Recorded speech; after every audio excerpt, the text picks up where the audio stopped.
দেখি বেটা ঘাট তেরা মানে কিনা। এই ভেবে তনয়া আয়াতকে ফোন দিল। প্রথম কয়েকবার রিং হয়ে কলটা কেটে গেল।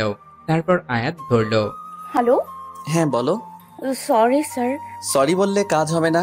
আমি তোমাকে আর পড়াবো না। স্যার, আমি আর কখনো এমন বলবো না। প্লিজ বাবাকে কিছু বলবেন না। কিছুটা ভেবে ঠিক আছে। তাহলে কাল থেকে পড়াতে আসছেন? না, তোমার বাবাকে বলবো না। তাই বলে যে তোমাকে পড়াবো তা কিন্তু না। এখন নতুন টিচার কোথায় পাবো? আর বাবাকেই বা কি বলবো? সেটা মাথার মধ্যে প্রেম পোকা ঢোকার আগে মনে ছিল না? সরি বললাম তো। আর আপনিই তো বললেন যে এ বয়সে ভুল হয়। তাহলে আপনার কি উচিত না আমার ভুলটা শুধরে দেয়া? এই মেয়ে, তুমি তো দেখছি আমার কথায় আমাকেই ফাঁসিয়ে দিলা। ঠিক আছে, কাল থেকে পড়াতে আসবো, তবে একটা শর্তে। কি শর্ত স্যার? এই ধরনের কোনো দুষ্টমি বা ফাইজলামি আর কখনো করবে না, ঠিক আছে? ঠিক আছে স্যার। বেটা, তোরে একবার বাগে পাই তখন দেখবি। পরের দিন থেকে আয়াত আবার নিয়মিত পড়াতে আসতো। তনয়া এখন অনেক শান্ত হয়ে গেছে। সেই আগের মতো দুষ্টুমি করে না। আয়াত প্রথম প্রথম তাতে খুব খুশি হয়েছিল, কিন্তু ধীরে ধীরে আয়াতও তনয়ার সেই দুষ্টুমিগুলোকে খুব মিস করত। কিন্তু সব বুঝতে পেরেও আয়াত তনয়াকে কিছু বলতো না। ভাবতো সামনে ওর পরীক্ষা, এই মুহূর্তে কিছু বলা মানে ওর গাটাকে উস্কে দেওয়া। তাই চুপচাপ রইল। তারপর তনয়ার পরীক্ষা শেষ হলো। খুব ভালোভাবেই পরীক্ষাগুলো হয়ে গেল। পরীক্ষার পর তনয়া আবার আগের মতো দুষ্টুমি করা শুরু করলো, কিন্তু আয়াতকে এখন খুব কম জ্বালায়। একদিন তনয়া ওর কিছু বান্ধবীদের সাথে ঘুরতে পার্কে গেল। সেখানে গিয়ে দেখে আয়াত একটি মেয়ের সাথে বসে বসে কথা বলছে, খুব হাসাহাসি করছে। তনয়া সেটা দেখে রাগে ফুলছিল। ওর বান্ধবীদেরকে বলল। তোরা সামনে যা, আমি আসতেছি। তারপর সোজা গিয়ে আয়াতের সামনে দাঁড়ালো। রাগী চোখে আয়াতের দিকে তাকিয়ে আছে। আয়াত তনয়াকে দেখে বলল। আরে তনয়া, তুমি এখানে? উনি কে? আমার বন্ধু লিমা। বন্ধু নাকি অন্য কিছু? তা দিয়ে তোমার কি দরকার? তনয়া কোনো কথা না বলেই আয়াতের গালে একটা কিস করে বলল। কারণ আই স্টিল লাভ উই। উপস্থিত ঘটনায় আয়াত আর লিমা হতভম্ব হয়ে গেল। আয়াতেরও ভীষণ রাগ উঠে গেল। তারপর একটা শব্দ হলো, আর তনয়া নিজের গালে হাত দিয়ে আছে। এই মেয়ে, তোমাকে কথা বললে বোঝো না নাকি? তোমাকে এত বোঝানোর পরও বোঝো না? আর শোনো, তোমাকে আমি ভালোবাসি না, কারণ আমি লিমাকে ভালোবাসি। আর হ্যাঁ, ও আমার বন্ধু না, গার্লফ্রেন্ড। আর কখনো তোমাকে পড়াবো না। যাও, বাড়ি যাও। ধমক দিয়ে পাঠিয়ে দিল। তনয়া আয়াতের কথাগুলো শুনে কান্না করে দিল। টপ টপ করে ওর চোখ থেকে জল পড়ছে। তারপর গাল চেপে ফুপিয়ে ফুপিয়ে বলল। ভালোবাসেন না ঠিক আছে, তাই বলে চড় মারলেন কেন? আমার গালটা যে লাল হয়ে গেল, খুব ব্যথাও করছে। তনয়ার কথা শুনে আয়াতের খুব হাসি পাচ্ছে, কিন্তু এখন হেসে দিলে সব উল্টা হয়ে যাবে। তাই অনেক কষ্টে আয়াত হাসিটা আটকালো। তনয়া কাঁদতে কাঁদতে চলে গেল। আর আয়াত ওর যাবার পানে কতক্ষণ তাকিয়ে থেকে বাড়ি চলে গেল। তনয়ার ফর্সা গাল চোরের দরুনে লাল হয়ে গিয়েছে। কিরে, তোর গাল এত লাল কেন? আর বলো না মা, রিপা আছে না আমার বান্ধবী, ও দুষ্টুমি করে মশা মারতে গিয়ে গালে চড় মেরে দিল তাই। তনয়া যেন শাক দিয়ে কই মাছ ঢাকছে। তাই বলে এত জোরে যে গালে দাগ পড়ে যায়? ওকে আমি বকে দিয়েছি মা। রাতের বেলা তনয়া ওর বাবার সাথে বসে টিভি দেখছিল। তখনই ওর বাবার ফোনে ফোন আসলো। ওর বাবা যখন বলল আয়াত ফোন করেছে, ভয়ে তনোয়ার হাত পা ঠান্ডা হয়ে যাবার উপক্রম। না জানি কি না কি বলে বাবাকে। তনয়ের বাবা ফোনে কথা শেষ হলে বললেন। হায়াত নাকি আর তনয়াকে পড়াতে পারবে না। কেন? হায়াতেরও নাকি কিছুদিন পর পরীক্ষা। প্রাইভেট পড়ালে নাকি ওর নিজের পড়ায় অসুবিধা হয় তাই। তাহলে তনয়াকে কে পড়াবে? হায়াত নতুন টিচার ঠিক করে দিয়েছে, কলেজের টিচার, বয়স্ক একজন টিচার। তনয়া মনে মনে ভাবছে, বেটা বজ্জাত, আমাকে এখন বয়স্ক টিচারের হাতে দেয়া হচ্ছে। তোকে আমি দেখে নিব, কবে তা নিশ্চিত বলতে পারি না। হতে পারে 5-10 বছর পর, কিন্তু দেখে অবশ্যই নিব। তারপর আর আয়াতের সাথে তনয়ার দেখা হয়নি। তারপর তনয়া আর কারোর সাথে রিলেশন তো দূরে থাক, কেউ প্রপোজ করলেও তাকে ধরে পিটাতো। তনয়া এসএসসি পরীক্ষায় জিপিএ 5 পেল। তারপর কিছুদিন আগে এই কলেজে ভর্তি হলো। কিন্তু কপাল দুঃখে বলেন আর সুখে বলেন, প্রায় 2 বছর পর তনয়া আর আয়াতের আবার দেখা হলো। ও হ্যালো বন্ধুগণ, কল্পনা শেষ। এবার বর্তমানে ফিরে আসেন। পরের দিন তনয়া আবার কলেজে গেল। আজকে আয়াতের ক্লাস টাইমে তনয়া গিয়ে ক্লাসের পিছনের দিকটায় বসলো, আর এমন ভাবে বসলো যাতে আয়াতকে বারবার দেখতে না হয়। মানে ওর সামনের বেঞ্চে লম্বা একটা ছেলে ছিল। আয়াত এসে বারবার ক্লাসের এদিক ওদিক চোখ বোলাচ্ছিল। তারপর দেখলো তনয়া ক্লাসের পিছনের দিকে নিচের দিকে তাকিয়ে চুপচাপ বসে খাতায় আঁকিবুকি করছে। আয়াত তনয়ার বেঞ্চের পাশে গিয়ে একটা কাশি দিল। আয়াতকে দেখে তনয়া তাড়াহুড়া করে দাঁড়ালো আর হাতটা সোজা বাম গালে রাখলো। তনয়ার এই অবস্থা দেখে আয়াতের খুব হাসি পেল, কিন্তু হাসিটা চেপে রেখে বলল, কি ব্যাপার তনয়া? আমি ওখানে পড়াচ্ছি আর তুমি এখানে খাতায় কি আঁকছো? খাতাটা হাতে নিয়ে দেখে তনয়া পেট মোটা একটা কার্টুন এঁকেছে। What is this Tanaya? Sorry sir. Shut up! আমি বলছি ক্লাস টাইমে পড়ায় মনোযোগ না দিয়ে তুমি এসব কি আঁকছো? Sorry sir. It's okay, but not again. I remember sir. That's good. তারপর আয়াত আবার পড়ানো শুরু করলো, আর তনয়া মনে মনে আয়াতকে এক গাদা গালি বর্ষণ করলো। পরের দিন কলেজের ব্রেক টাইমে কয়েকজন স্টুডেন্ট মিলে ঠিক করলো অঙ্ক প্রাইভেট করবে, আর সবাই আয়াত স্যারের কাছে পড়বে বলে ঠিক করেছে। কিন্তু তনয়া বলল, তার কাছে না পড়ে অন্য কোনো টিচার দেখ না। কিন্তু সবাই মনস্থির করেছে আয়াত স্যারের কাছেই পড়বে, তাই সবাই মিলে আয়াতের কাছে গেল কথা বলতে। কিন্তু তনয়া গেল না। সবাই আয়াতকে পড়ানোর জন্য অনেক অনুরোধ করার পর আয়াত রাজি হলো, কিন্তু আয়াতের বাসায় গিয়ে পড়তে হবে। সবাই তাতে রাজি হয়ে গেল। আয়াত তখন তনয়াকে খুঁজতেছিল। তারপর ভাবলো হয়তো তনয়া ওর কাছে পড়বে না। তনয়া ভাবতে পড়তে যাবে কি যাবে না। তারপর ভাবলো, সব বন্ধুরা পড়তে পারলে আমি কেন পারবো না? আর আয়াত স্যারের প্রতি এখন আমার কোনো ফিলিংস নেই। আবার নিজেকে প্রশ্ন করলাম, সত্যি কি তার প্রতি কোনো ফিলিংস নেই? আচ্ছা, একটা পরীক্ষা করে দেখি আয়াত স্যারকে আমি আজও ভালোবাসি কিনা। চোখ বন্ধ করে কতক্ষণ থাকবো? যদি আয়াত স্যারের চেহারা দেখি তাহলে ভালোবাসি, আর না আসলে তো নাই। আমি চোখ বন্ধ করলাম কিন্তু। কিছুক্ষণ চোখ বন্ধ করার পর তনয়া কেঁপে উঠল। আরে, আমি তো আয়াত স্যারকে ভুলে গিয়েছিলাম। তাহলে চোখ বন্ধ করলেই শুধু তাকে কেন দেখতেছি? আজব তো। কয়েকদিন পর থেকে সবাই আয়াতের বাসায় পড়তে গেল। সবাই আয়াতের বাসায় ঢুকে পড়ল, কিন্তু তনয়া ভিতরে যাবে কি যাবে না তা নিয়ে চিন্তা করছে। এর মধ্যে আয়াত দরজার সামনে এসে বলল, ভিতরে এলে তোমাকে খেয়ে ফেলবো না? আয়াতকে দেখেই বাম গালে হাত দেওয়া তনয়া অভ্যাসে পরিণত হয়েছে। ভিতরে ঢুকে তনয়া দেখল আয়াতের বাড়িটা বেশ সুন্দর করে সাজানো। ফাহাদ বলল, স্যার, আপনি কি এখানে একা থাকেন? আরে না, বাবা মা মাসখানেকের জন্য গ্রামে গেছে, কিছুদিন পরই চলে আসবে। ও, তোমরা পাশের রুমে যাও, সেখানেই সবাইকে পড়াই। সবাই আয়াতের বাসায় আসে। তারপর বসে পড়ে যে যার মতো গল্প করে, কিন্তু তনয়া চুপচাপ বসে বাইরের দিকে তাকিয়ে থাকে। ইদানিং আয়াত খেয়াল করছে তনয়া সেই আগের তনয়া নেই। আগের সেই দুষ্টুমি চাঞ্চল্য তার মাঝে আর নেই। একদম শান্ত প্রকৃতির। আয়াত তনয়ার এই রূপটা একদমই পছন্দ করে না। প্রায় 4 মাস হয়ে গেছে আয়াত এখনো তনয়াকে দুষ্টুমি করতে দেখে না। কেমন যেন হয়ে গেছে, ঠিক যেমন পানির অভাবে একটি ফুল নেতিয়ে যায়, তনয় ঠিক তেমনি নেতিয়ে গেছে। আয়াতের মনে হচ্ছে কোথাও না কোথাও এর জন্য ওই দায়ী। তাই আয়াত ঠিক করলো তনয়ের সাথে সরাসরি কথা বলবে। তনয়া শোনো। তনয়া তখন কলেজ শেষ করে বাড়ি যাচ্ছিল। আয়াতের ডাকে পিছনে ফিরল। আমাকে ডেকেছেন স্যার? হ্যাঁ, তোমার সাথে আমার কিছু কথা আছে। হ্যাঁ, বলুন স্যার। এখানে না, তুমি আজকে আমাদের বাসায় সবার যাওয়ার আধা ঘন্টা আগে যাবে, যদি তুমি ফ্রি থাকো। কিন্তু স্যার। ভয় নেই, বাসায় বাবা মা সবাই আছে। বিশ্বাস না হলে আমাদের বাসার টেলিফোনে তোমার বাবাকে দিয়ে ফোন করিয়ে কনফার্ম হতে পারো। কি যে বলেন স্যার, আমি আপনাকে অনেক বিশ্বাস করি। ধন্যবাদ। বিকেলে কথা মতো তনয়া অনেক আগে পড়তে গেল। দরজার ডোরবেল বাজলো। দরজা আয়াতের মা খুলল। তাকে দেখেই তনয়া সালাম দিলেন। আসসালামু আলাইকুম আন্টি। ওয়ালাইকুম আসসালাম। আরে তনয়, তুমি কেমন আছো? জি আন্টি, ভালো। আপনি? খুব ভালো, ভেতরে আসো। আন্টি, স্যার কোথায়? ওর রুমে আছে, তুমি বসো, আমি ওকে নিচে পাঠিয়ে দিচ্ছি। আয়াত নিতে এসে তনয়ার পাশে বসলো। স্যার কি যেন বলতে চেয়েছিলেন। তনয়া, তোমার কি কিছু হয়েছে? না তো স্যার, কিন্তু কেন?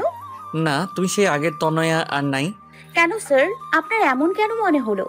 2 বছর আগে যখন তোমাকে পড়াতাম তখন তোমার মাঝে অন্যরকম একটা চাঞ্চল্য, দুরন্তপনা আর দুষ্টুমি ছিল, কিন্তু এখন সেটা তোমার মাঝে নেই।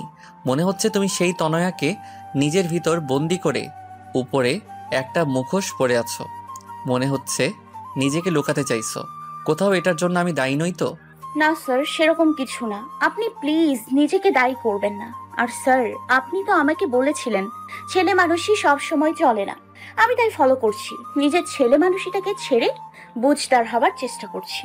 বুঝলাম, তুমি ম্যাচিওর হবার চেষ্টা করতেছো, কিন্তু তুমি কি খেয়াল করেছো বেশি বড় মানুষই দেখাতে গিয়ে তুমি নিজেকেই হারিয়ে ফেলেছো? ঠিক জানি না। তাহলে জানার চেষ্টা করো। এভাবে নিজের থেকে যদি দূরে চলে যাও তবে খুশি থাকতে পারবে না। দেখো তনয়া, সবার একটা অতীত থাকবেই। সেই তুলনায় তোমার অতীতটা নেহাত ছেলে মানুষই, কিন্তু তবুও সেটা মনের মাঝে দাগ কেটে যায়। তারপরও অতীতটাকে ভুলে থাকাই ভালো নয় কি? কি বললাম, বুঝলা কিছু? স্যার। তাহলে আবার আগের তনয়া হয়ে যাও, কেমন? তবে হ্যাঁ, দুষ্টমির পরিমাণ কিন্তু আগের মতো রেখো না, কারণ আমি জানি তনয়ার দুষ্টমি অন্যদের উপর কতটা ভারী পড়ে। আয়াতের কথা শুনে দুজনেই হেসে দিল। কিন্তু স্যার, আমি আবার আগের তনয়ে কিভাবে হব? সেটাও কি আমি বলে দিব? প্রশ্ন যখন আপনি তুলেছেন, উত্তর আমাকেই দিতে হবে, বুঝলেন? ওকে ওকে, প্রথমে নিজের মাথার মধ্যে বড় হবার যে চিন্তাগুলো আছে না, সেগুলো ঝেড়ে ফেলে দাও। তারপর আয়নার সামনে দাঁড়িয়ে নিজেকে দেখো, নিজের দুষ্টমিগুলো নিয়ে ভাবো আর দুষ্টমি করো। অনেক অনেক ধন্যবাদ স্যার। আর এই ম্যাচিওর হওয়ার চক্করে আমিও হাঁপিয়ে উঠেছিলাম। যাক বাবা, হাঁপ ছেড়ে বাঁচলাম। এর মধ্যে আয়াতের মা নাস্তা নিয়ে আসলেন। আন্টি, এগুলো কি দরকার ছিল? চুপ, একদম চুপ। এতদিন ধরে আমাদের বাসায় পড়তে আসিস, অথচ তোর একটু যত্নও করতে পারি না। আসলে এতগুলো ছেলে মেয়ের মধ্যে তোকে আলাদা করে দেখলে ওদের খারাপ লাগতে পারে, তাই। কিন্তু শত হলেও তুই তো নিজেদের মেয়ে। মানে? মানে তুই আয়দের বাবার বন্ধুর মেয়ে। তোর বাবার সাথে কত বছরের পরিচয়, আর তোর মা তো প্রায় আমাদের বাসায় আসে, কিন্তু তোকে কখনো নিয়ে আসেনি। সবসময় কোনো না কোনো বাহানা বানিয়ে দিত। নে, এবার চুপচাপ খাতো। তনয়া দেখলো 2 বাটি আইসক্রিম, বাকিগুলো রেখে সেটাই নিল। আয়াত আইসক্রিমের অন্য বাটিটা নিতে যাবে, এর মধ্যে তনয়া বলল, এরকম হাত দেবেন না। কেন? ওখানে বাকি যে খাবার রাখা আছে সেটা খান। আমার আইসক্রিমের দিকে একদম নজর দেবে না। আন্টি ওটা আমাকে দিয়েছে। তুই বাটি সব একা খাবে? হ্যাঁ তো, 10 বাটি আইসক্রিমেও আবার কিচ্ছু হবে না। যান, আন্টির কাছে গিয়ে চেয়ে খান।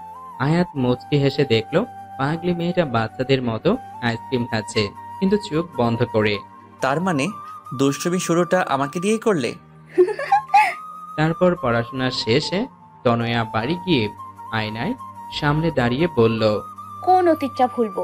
পাশের বাসার টিয়াকে যে চুলকানির ঔষধ লাগিয়ে নাচিয়েছিলাম, নাকি ক্লাসের স্যারের ব্রেঞ্চের নিচে চুইংগাম রেখে দিয়েছিলাম, নাকি পাশের বাসার আন্টির কাছে ফুল চুরি করেছিলাম, বিষয়টা আরো অনেক আছে। ধ্যাত, ভাল লাগে না। কাল আবার স্যারকে জিজ্ঞেস করতে হবে। পরের দিন আবার আয়াতের বাসায় গেল, কিন্তু আজ এখনো কেউ পড়তে আসেনি কেন? ডোরবেল বাজালে আয়াত দরজা খুলল। তুমি আজ পড়তে আসলা কেন? কেন স্যার? আরে আমি তো তিন্নিকে ফোন করে বলেছি আজকে পড়াবো না, সবাইকে জানিয়ে দিতে।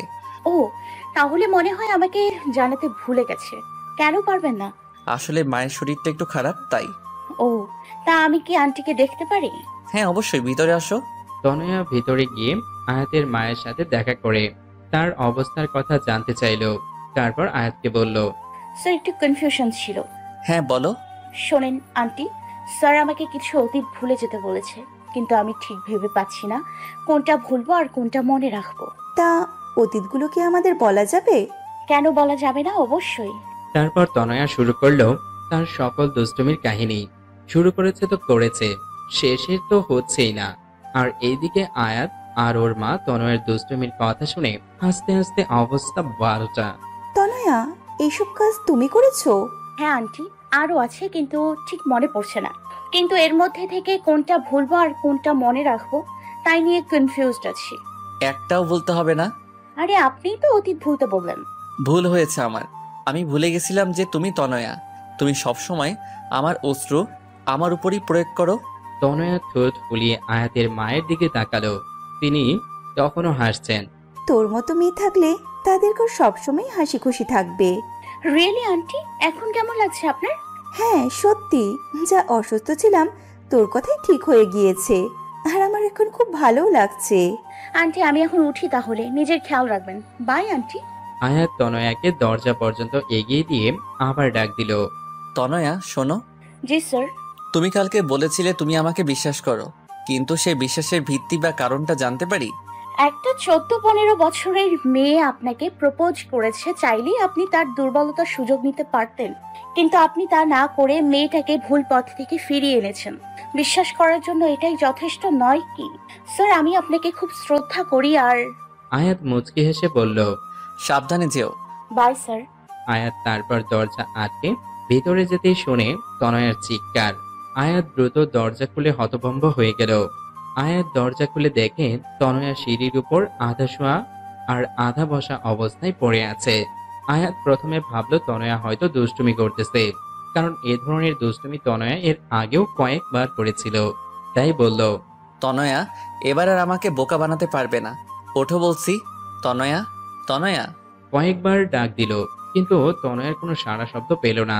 তাই গিয়ে তনয়ার কাঁধে হাত রাখলো, আর সাথে সাথে তনয়া মাটিতে গড়িয়ে পড়ল। আয়াত হতভম্ব হয়ে গেল, কারণ তনয়ার কপালের রক্ত। দেয়ালের দিকে তাকিয়ে দেখে দেয়ালেও খানিকটা রক্ত লেগে আছে। সিঁড়িতে অনেক পানি পড়ে আছে, মনে হয় তনয়া পানিতে স্লিপ করে পড়ে গেছে। মেয়েটার মাথা ফেটে গেছে, কি যে করি আয়াত ভাবছে। আয়াত তনয়াকে কোলে তুলবে কি তুলবে না তা নিয়ে অনেকটা অস্বস্তি বোধ করছে। তারপর ভাবলো, ওসব পরে ভাববো, আগে মেয়েটাকে ভিতরে নিয়ে যাই। আয়াত তনয়াকে কোলে তুলে বলল। আরে মেয়েটাকে দেখতে তো অনেক শুকনা, কিন্তু ওজন কম করে হলেও 42 হবে। আয়াত তনয়াকে নিয়ে ওর মায়ের রুমে শোয়ালো। আরে কি হয়েছে ওর? মা মনে হয় সিঁড়ি দিয়ে স্লিপ করে পড়ে গেছে, দেখো না মেয়েটার মাথা ফেটে গেছে। তাড়াতাড়ি ডাক্তারকে ফোন কর। হ্যাঁ মা করছি, কিন্তু তুমি ব্যস্ত হয়ে নিজের শরীর খারাপ করো না। আয়াত ডাক্তারকে ফোন করে তনয়ার মাথার রক্তটা মুছে কিছুটা অ্যান্টিবায়োটিক ক্রিম লাগিয়ে দিল, যাতে তাৎক্ষণিকভাবে রক্তটা থেমে যায়। তারপরে তনয়ার বাবা মাকে ফোন করে আসতে বলল। তনয়া তখনও অজ্ঞান। তাদের ফোন করার পর আয়াত তনয়ার চোখে মুখে পানির ঝাপটা দিল। তনয়া চোখ খুলে দেখে আয়াত আর আয়াতের মাও ওর সামনে বসে আছে। এই মেয়ে পড়ে গেলে কিভাবে? কোন ব্যাককেল যেন সিঁড়িতে পানি ফেলেছে। দেখেছি, কিন্তু কে সেটা জানি না। তাহলে তাড়াতাড়ি জানেন। তার অবস্থা আমি 12টা বাজাবো। মাথাটা প্রচন্ড ব্যথা করতেছে। আর কোথাও ব্যথা পাইছো? হ্যাঁ, পায়ে খুব ব্যথা করছে, মনে হয় মচকে গেছে। আয়াত তনোয়ার পায়ে হাত দিয়ে পাটা দেখছে। স্যার কি করছেন? প্লিজ পায়ে হাত দেবেন না, আপনি আমার শিক্ষক। চুপ, একদম চুপ। আয়াত তারপর দেখলো আসলেই তনয়ের ডান পায়ের উপরের পাটা অনেকটা ফুলে গেছে। আয়াত ভালো মতো দেখছে আর মনে মনে ভাবছে কোনো মানুষের পা এত সুন্দর হতে পারে। তারপর বলল, কপাল ভালো ভাঙিনি, তবে মচকে গেছে। ডাক্তার এখনই চলে আসবে। কিছুক্ষণ পর ডাক্তার আর তনয়ের বাবা মা একসাথে এলো। ডাক্তার তনয়ের মাথায় ভালো করে ব্যান্ডেজ করে দিল, পায়ে লিকো প্লাস্টার পেঁচিয়ে দিয়ে বলল সপ্তাহখানিক বেড রেস্ট নিলে ঠিক হয়ে যাবে। তারপর একটা ইনজেকশন বের করলো। ডক্টর, ইনজেকশন কার জন্য? কেন? তোমার জন্য। পেইনকিলারের কাজ করবে আর সেপটিক হবে না। না। বলে একটা চিৎকার দিল।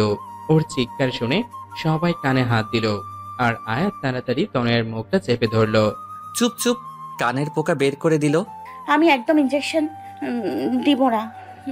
অত বড় সুচ আমার গায়ে ফোটাবে? No chance. ঠিক আছে, দেওয়ার দরকার নাই।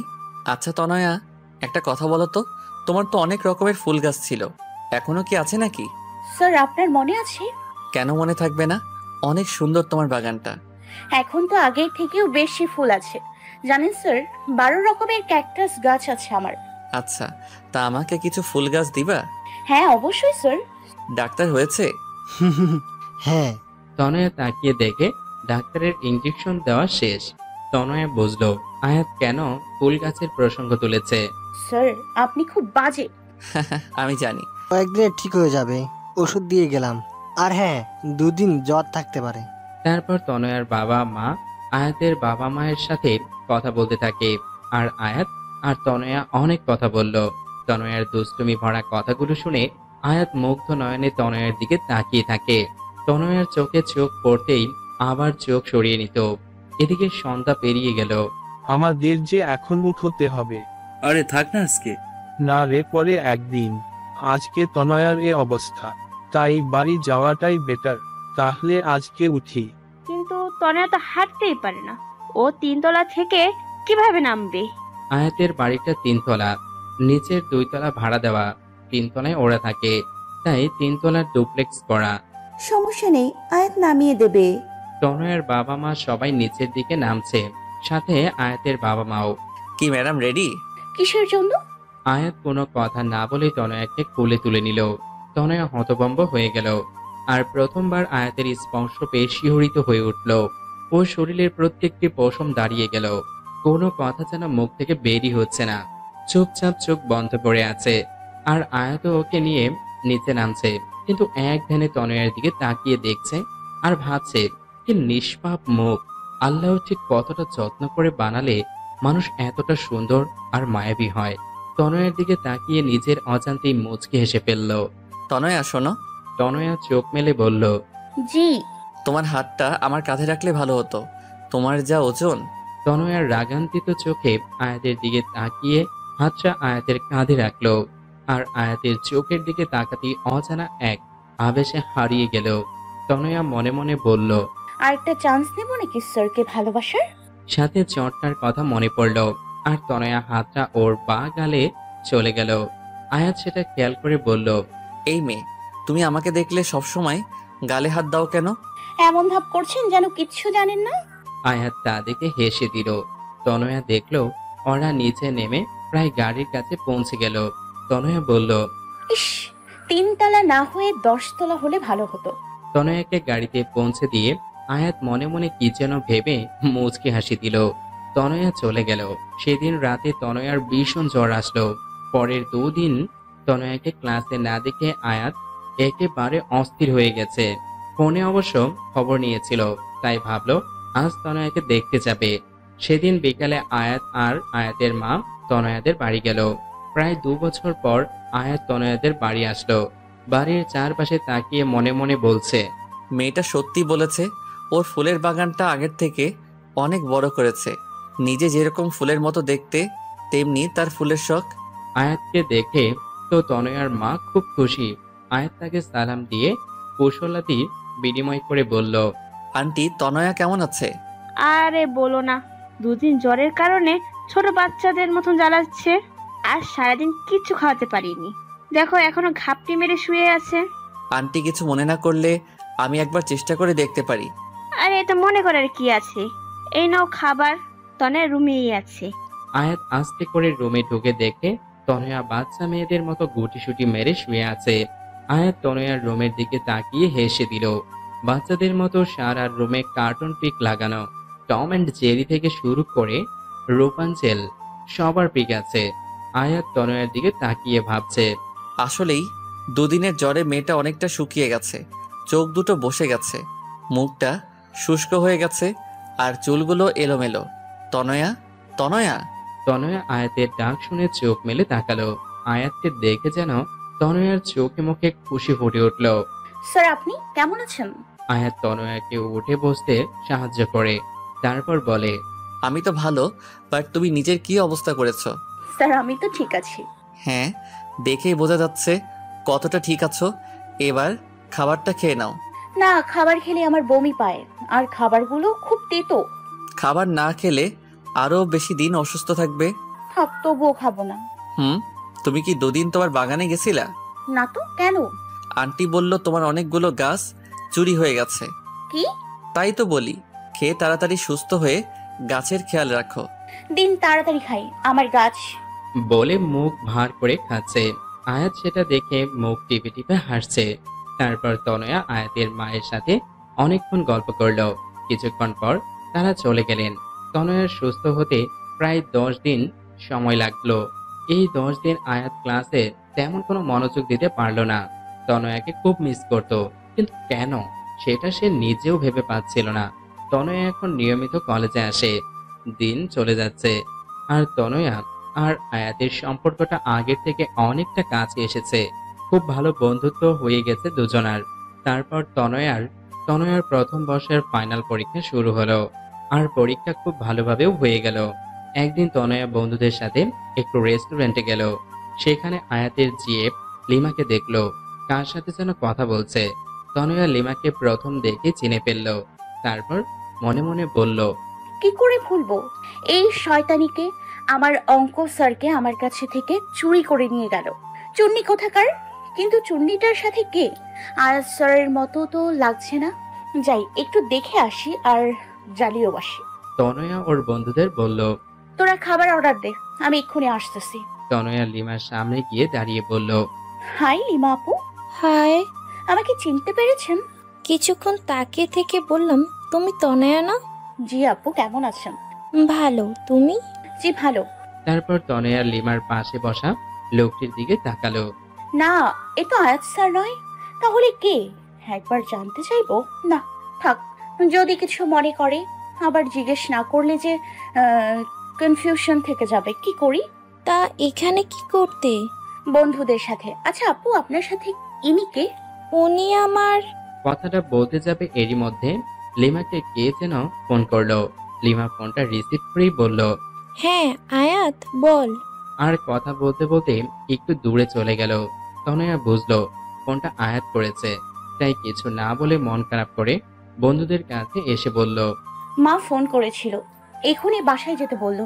তোরা আড্ডা দে, আমি পরে একদিন তোদের সাথে আড্ডা দিব। কেমন কথা তো না? না রে, মনে হয় জরুরি, নয়তো মা এভাবে কখনো ডাকে না। যাই, বাই। রেস্টুরেন্ট থেকে বের হয়ে রিস্কা না নিয়ে সোজা হাঁটা ধরলো।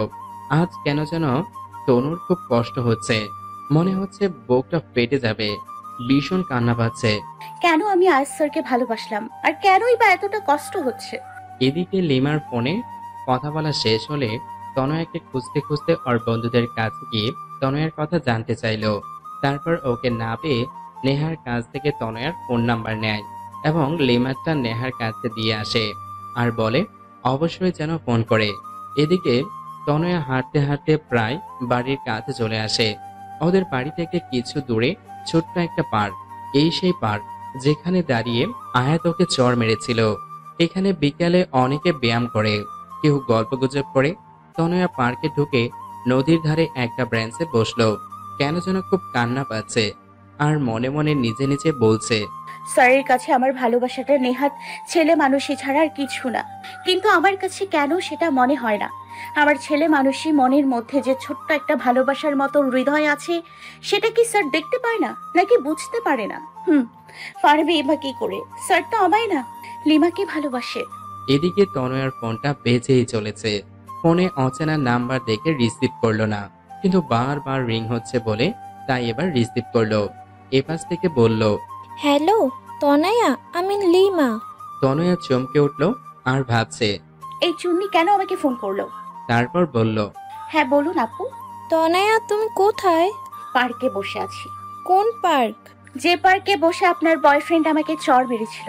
ওখানেই বসো, আমি 10 মিনিটের মধ্যেই আসছি। তনয়া কিছু বলার আগেই ফোনটা কেটে গেল। তনয়া ভাবছে উনি কেন এখানে আসবে। কিছুক্ষণের মধ্যে লিমা চলে আসলো। হ্যাঁ আপু বলেন, কি বলবেন? তুমি কিছু না বলে চলে আসলে কেন? এমনিতেই ভালো লাগতেছিল না আপু। ভালো লাগছিল না, নাকি আয়াত আমাকে ফোন করেছিল তাই? তনয়া অবাক চোখে লিমার দিকে তাকালো। তেমন কিছু না। সুইটার, তোমার বয়সটা আমিও পেরিয়ে এসেছি, সো আমার কাছে লুকিয়ে লাভ নেই ডিয়ার। আচ্ছা, তুমি তখন জানতে চাইলে না আমার পাশের লোকটা কে? হুম। He is my husband. তনয়া অবাক চোখে লিমার দিকে তাকিয়ে বলল, কি? তাহলে আয়াত স্যার যে সেদিন বললো? ওটা আয়াত সেদিন তোমাকে শোনানোর জন্য বলেছিল, যাতে তুমি পাগলামি না করো। তাহলে তার সাথে আপনার সম্পর্ক কি? আয়াত আমার খালাতো ভাই, আমরা দুজন একই বয়সে এক ক্লাসে পড়ি, যার কারণে আমরা খুব ভালো বন্ধু। শুধু বন্ধু, অন্য কিছু না, বুঝলা পাগলি মেয়ে? তাহলে আয়াত স্যার সেদিন মিথ্যে কথা বললো কেন? সেটা ঠিক। সেই দিন তুমি যাবার পর আমি আয়াতকে একই প্রশ্ন করেছিলাম, আর ও বলেছিল ওর একটা অনেক বড় সমস্যা আছে, যার কারণে চাইলেও ও ও তোমার সাথে রিলেশনে জড়াতে পারবে না। কিন্তু একটা বিষয় কি জানো, যখনই আয়াতের সাথে কথা বলি, আয়াত যদি 10টা কথা বলে তার 9টা কথাই তোমাকে নিয়ে বলে। তনয় এরকম ওরকম সেরকম আর কত কত কথা। মনে হয় যেন তুমি ওর নিঃশ্বাসে নিঃশ্বাসে মিশে গেছো। তাহলে আমাকে বলে না কেন? সেদিন আমি আয়াতকে বললাম যে আয়াত, তোর প্রত্যেকটা কথাই আমি তনয়ার জন্য গভীর ভালোবাসা অনুভব করি। আর যত দূর জানি তনয়া তোকে পাগলের মতো ভালোবাসে। তাহলে তুই মেয়েটাকে বলে দে, মেয়েটাকে আর কষ্ট দিস না। আয়াত তখন কি বলল জানো? তনয়া তখন কাঁদতে, কান্নার স্বরে ফুপিয়ে ফুপিয়ে বলল, কি বলছে? আয়াত বলল, সেটা সম্ভব না রে লিমো। তাহলে সব সম্পর্কগুলো অগোছালো হয়ে যাবে। আমি একটা সম্পর্কের জন্য অন্যগুলো ভাঙতে পারবো না। হ্যাঁ, আমি তনয়াকে। তারপর আর কিছু বলিনি। আমার জন্য কেন অন্য সম্পর্ক ভেঙে যাবে? আমি কি এতটা খারাপ? আর তার কি এমন সমস্যা যার কারণে আমার সাথে এমন করছে? সেটা আমি জানি না রে, অনেক জানার চেষ্টা করেছি কিন্তু সববারই ব্যর্থ হয়েছি। এখন তুমি চেষ্টা করে দেখতে পারো। তনয়া অঝরে কাঁদছে। এই পাগলি মেয়ে, প্লিজ কেঁদো না। দেখো, আমি তোমাকে এই কথাগুলো আগে বলতে পারতাম, কিন্তু তুমি তখন খুব ছোট ছিলা। আর তারপর আমার বিয়ে হয়ে যায়। বিয়ের পর আমি চট্টগ্রাম ছিলাম, তখন চেয়েও তোমার সাথে যোগাযোগ করতে পারিনি। সরি আপু। কেন? আর স্যার গার্লফ্রেন্ড ভেবে তোমাকে মনে মনে অনেক বকা দিয়েছিলাম। লিমা তনয়ার কথা শুনে হেসে ফেলল আর বলল, পাগলি মেয়ে, ইটস ওকে। আচ্ছা শোনো, তুমি এসব নিয়ে চিন্তা করো না। দেখবে আল্লাহ চাইলে তুমি তোমার অঙ্ক টিচারকে পেয়ে যাবে। যদি আল্লাহ না চায়? তাহলে পাবে না। লিমার কথা শুনে তনয়া ভ্যা ভ্যা করে বাচ্চাদের মতো কেঁদে ফেলল। প্লিজ এইভাবে কেঁদো না। আয়াত কিন্তু কাতুনি মেয়েদের একদম পছন্দ করে না। তনয়ার সাথে কান্না থামিয়ে ফেলল আর ফোপাচ্ছে। সেটা দেখে লিমা হেসে বলল, এই পিচি মেয়েটার মনে অঙ্ক টিচার মানে আয়াতের জন্য এত ভালোবাসা লুকিয়ে আছে। আচ্ছা শোনো, আয়াত 10 মিনিটের মধ্যে এখানে আসবে। কেন?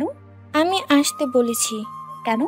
তুই সত্যি মাথা মোটা। আমি এখন চলে যাব, তারপর আয়াতকে ফোন করে বলে দেব জরুরি কাজে চলে গেছি, তখন তোরা গল্প করিস। তনয়ার লজ্জা পেয়ে মাথা নিচু করে ফেলল। ও বাবা, এই মেয়ে তো লজ্জাও পায়। ধন্যবাদ আপু। বলে লিমাকে জড়িয়ে ধরল। শোন, রোজ ফোন করবি আমাকে। আর শোন, আমি তোকে যা বললাম আয়াতকে বলবি না। ভালো থাকিস, বাই। তুমিও ভালো থেকো, বাই। লিমা চলে গেল। তার কিছুক্ষণ পর আয়াত আসলো। আয়াত এসে লিমাকে না পেয়ে চলে যাবে এমন সময় দেখলো তনয়া চুপচাপ বসে কাঁদছে। তনয়া, তুমি এখানে? আয়াতকে দেখে তনয়ার আরো বেশি কান্না এসে গেল। তাই কোনো কিছু না ভেবেই আয়াতকে জড়িয়ে ধরে কান্না করতে থাকে। আয়াত কিছুটা অপ্রস্তুত হয়ে গেল ঘটনাটিতে, কিন্তু ও তনয়ার কান্না দেখে ওর বুকের ভেতর মোচড় দিয়ে উঠল। তারপর বলল, কি হয়েছে তনয়া? কেউ কিছু বলেছে? প্লিজ কিছু বলো। এইভাবে কেঁদো না, প্লিজ কিছু বলো। তনয় কিছু বলছে না, শুধু আয়াতকে জড়িয়ে ধরে কান্না করছে। আয়াত ওর মাথায় হাত বুলিয়ে দিচ্ছে আর বলছে, প্লিজ কিছু তো বলো তনয়া। তনয়া নিজেকে আয়াতের থেকে ছাড়িয়ে কিছু না বলে কাঁদতে কাঁদতে চলে গেল। আয়াত বোকার মতো ওর যাওয়ার পানে তাকিয়ে রইল। পরে কয়েকবার তনয়ার কাছে এই বিষয়ে আয়াত জানতে চেয়েছে, কিন্তু সব সময় তনয়া ব্যাপারটা এড়িয়ে গেছে। 3 মাস পর ঠাস আজ আয়াত তনয়াকে সর্বসম্মুখে আবারও একটা চড় মারল। কিন্তু কেন? আয়াত পার্কে বসে আবার তনয়াকে একটা চড় মারল। পার্কের অনেক লোক তাকিয়ে আছে এই অবস্থা দেখে। তনয়া গালে হাত দিয়ে দাঁড়িয়ে আছে। আজ ওর চোখ থেকে অশ্রুর নদী বইছে না, কিন্তু খুশিতে চোখ দুটো ছলছল করছে। আয়াত ওকে চড় মেরে কিছু দূর গিয়ে নিজের হাতে সজোরে একটা আঘাত করল। তনয়া দৌড়ে গিয়ে ওর হাতটা ধরে বলল, মাথা ঠিক আছে আপনার? আয়াত কোনো কথা না বলে তনয়াকে নিজের বুকের সাথে শক্ত করে চেপে ধরল। তনয়া হতবাক হয়ে গেল। তনয়া নিজেকে ছাড়ানোর চেষ্টা করছে, কিন্তু পারছে না, কারণ আয়াত ওকে এতটা শক্ত করে জড়িয়ে ধরে আছে। তনয়া চেষ্টা করে নিজেকে ছাড়াতে পারছে না। নেহা আর নয়ন তনয়ের ক্লাসমেট, ওদের দিকে তাকিয়ে মুচকি মুচকি হাসছে, কারণ ওদের প্ল্যান কাজে দিয়েছে। প্ল্যানটা কি? চলুন 3 মাস আগে লিমার সাথে কথা বলার পর তনয়া অনেকবার বিভিন্নভাবে আয়াতের সমস্যাটা জানতে চেষ্টা করেছে, কিন্তু সব সময় ব্যর্থ হয়েছে। তাই ভাবলো আয়াত স্যার যেমন লিমার নাম করে আমাকে খেপিয়েছে, তেমন কিছু করলে কেমন হয়? তাই নেহার সাথে কথা বলল, কারণ নেহা তনয়ার বিষয়ে প্রায় সব কথাই জানে। তাই নেহা বলল, সেটা ঠিক হবে। তুই অন্য কারোর সাথে রিলেশন করিস, শুনলে আয়াত স্যারের ভীষণ হিংসা হবে। কিন্তু নকল বয়ফ্রেন্ড কোথায় পাবো? এক কাজ কর, আমার বয়ফ্রেন্ড মানে নয়নকে কয়েকদিনের জন্য ধার নে। আর আমার আর নয়নের সম্পর্কের কথা তো তেমন কেউ জানে না, তাই সন্দেহ হবে না। নয়নকে আমি বুঝিয়ে বলবো। শুধু দুজন আয়াত স্যারের সামনে হেসে হেসে কথা বলবি, আর কিছু করবি না। কিন্তু নয়ন কিন্তু আমার মনে রাখিস। চুপ! আমার টেস্ট অত খারাপ না যে অন্যের ইউজ করা জিনিস নিজে ব্যবহার করব। আমার জন্য তো আমার অঙ্ক টিচারই ঠিক আছে। পরের দিন থেকে প্ল্যান মতো কাজ করা শুরু করলো। আয়াত ক্লাসে আসলে তনয়া নয়নের সাথে কথা বলতো, হাসাহাসি করতো। কলেজ থেকে প্রায় একসাথে যেত, এমনকি আয়াতের বাসায় গিয়েও দুজন একসাথে বসতো, কথা বলতো। আয়াত সেগুলো নোটিস করত আর ভীষণ রাগী চোখে তনয়ার দিকে তাকাতো। তনয়া সেগুলো দেখে মনে মনে হাসতো আর বলতো, আমাকে কষ্ট দেয়া না, এবার দেখবে আর জ্বলবে আর লুচির মতো ফুলবে। তো সেদিন আয়াত পার্কে আসবে সেটা তনয়া জানতো, তাই আগে থেকে নয়নের সাথে পার্কে গিয়ে বসে বসে কথা বলছে আর জোরে জোরে হাসছে। সেটা দেখে আয়াতের পা থেকে মাথা পর্যন্ত গরম হয়ে গেল। সাথে সাথে গিয়ে তনয়ার সামনে দাঁড়ালো। তনয়ার হাতটা টান দিয়ে দাঁড় করিয়ে ঠাস। আয়াত এখনো তনয়াকে জড়িয়ে ধরে আছে। তনয়াও এখন নিজেকে ছাড়ানোর বৃথা চেষ্টা করছে না। আয়াতের বুকে কান পেতে ওর হৃদয়ের আওয়াজটা শোনার চেষ্টা করছে। চোখ বন্ধ করে অনুভব করছে ওর হৃদয়ের আওয়াজটা। হঠাৎ কি এমন মনে করে আয়াত তনয়াকে ছেড়ে দিয়ে চলে যেতে চাইলো। এবার তনয়া আয়াতের হাতটা টেনে ধরলো। দাঁড়ান! আয়াত মাথা নিচু করে দাঁড়িয়ে আছে। যখন তখন আমাকে চর মারবেন, আবার জড়িয়ে ধরবেন। আমার গালটা কি বাংলা লিঙ্ক নামে পাইছেন? চর মারলেন তো মারলেন, তারপর টানা 10 মিনিট জড়িয়ে ধরে রাখলেন। দেখেন লোকজন কেমন করে তাকিয়ে আছে। আপনার সমস্যাটা কি বলবেন? কোনো সমস্যা নাই, আমার কাজ আছে। যতই কাজ থাকুক, আমার প্রশ্নের উত্তর না দিয়ে যেতে পারবেন না। আমি তোমার প্রশ্নের উত্তর দিতে বাধ্য নই। বাধ্য, 100 বার বাধ্য। তনয়া আয়াতের হাতটা ধরে টেনে নিয়ে নদীর পাড়ে নিরিবিলি একটা জায়গায় নিয়ে বলল, স্যার, আমি জানি আপনি আমাকে, কিন্তু আপনি কেন আমায় ইগনোর করছেন সেটা বলবেন প্লিজ। আর হ্যাঁ, নয়নের সাথে আমার কোনো সম্পর্ক নেই। এতদিন যা দেখছেন সবটাই আপনাকে রাগানোর জন্য। আয়াত অবাক চোখে তনয়ার দিকে তাকিয়ে বলল, তনয়া, তোমার বয়স কত? হ্যাঁ, আপনার তো অন্য কিছু বলার কথা। আগে বলো, তারপর বলছি। 17 বছর। 18 বছর হতে কতদিন বাকি? এইচএসসি পরীক্ষার বাকি তো প্রায় 5 মাস, আর পরীক্ষার মধ্যেই 18তে পা দিব। তোমার প্রশ্নের জবাবগুলো আমি তোমার এইচএসসি পরীক্ষার পর দিব, কিন্তু তার আগে তোমাকে আমাকে একটা ওয়াদা করতে হবে। কি ওয়াদা? তোমাকে পরীক্ষায় ভালো রেজাল্ট করতে হবে। যদি তা না করো তাহলে আর আমার সাথে কথা বলার চেষ্টাও করবে না। ওকে, ডান। তনয়া পরের দিন থেকে কলেজে যেত। আয়াত ক্লাস করাতো, কিন্তু তনয়ার দিকে তাকাতো না পর্যন্ত। তনয়ার মনে মনে খুব অভিমান হতো আয়াতের উপর। এমনকি আয়াতদের বাসায় পড়তে গেলেও আয়াত চুপচাপ পড়াতো, কিন্তু সহজে তনয়ার দিকে তাকাতো না। আয়াতের এমন আচরণে তনয়া খুব কষ্ট লাগতো। আয়াতের এভাবে ইগনোর করাটা তনয়া মেনে নিতে পারছিল না। কয়েক মাস মাত্র বাকি পরীক্ষার, তাই কলেজ কমিটি আর স্যারেরা মিলে সিদ্ধান্ত নিল সব পরীক্ষার্থীদের নিয়ে কক্সবাজারে ঘুরতে যাবে। যেহেতু সব টিচার যাবে, তাই আয়াতও তাদের সাথে যাবে। তনয়া সেটা শুনে ভাবলো, আমি গেলে হয়তো স্যার ঠিকমতো এনজয় করতে পারবে না, তার থেকে আমার না যাওয়াই বেটার হবে। তাই ওর বন্ধুদের বলল ও যাবে না। নেহা সেটা আয়াতকে বলে দেয়। পরের দিন আয়াত ক্লাসে এসে বলে, স্টুডেন্ট, এটা একটা শিক্ষা সফর। আমার মতে এখানে সবার যাওয়া উচিত। কেউ নিজের ব্যক্তিগত সমস্যা এটার মধ্যে টেনে না আনলেই বোধহয় ভালো হবে। তনয়া বুঝলো আয়াত কথাগুলো ইনডিরেক্টলি তনয়াকেই বলছে। তনয়া তারপর কি ভেবে যেন যাওয়ার জন্য রাজি হয়ে গেল। আগে আয়াত যতটা তনয়াকে ইগনোর করত, তনয়া এখন তার থেকে 3 গুণ বেশি আয়াতকে ইগনোর করে। এসব করতে তনয়ার কষ্ট হয়, খুব কষ্ট লাগে, কিন্তু তবুও আয়াতের উপর রাগ দেখিয়ে কাজগুলো করে। আজ ওরা সবাই শিক্ষা সফরে যাচ্ছে। 3টা বাস, প্রত্যেক বাসেই টিচার আছে। কপাল গুণে আয়াত তনয়ার বাসেই উঠল এবং নেহা বুদ্ধি খাটিয়ে আয়াতকে তনয়ার পাশে বসিয়ে দিল। তনয়া সেটা দেখে জানালা দিয়ে বাহিরের দিকে তাকিয়ে আছে। বাসটা সাই সাই চলছে। প্রায় 14 থেকে 16 ঘন্টা বাসে থাকা লাগবে। যদিও বাস মাঝে মাঝে পথে থামবে, কিন্তু তবুও তনয়ার বাসে চড়ার তেমন অভ্যাস নাই।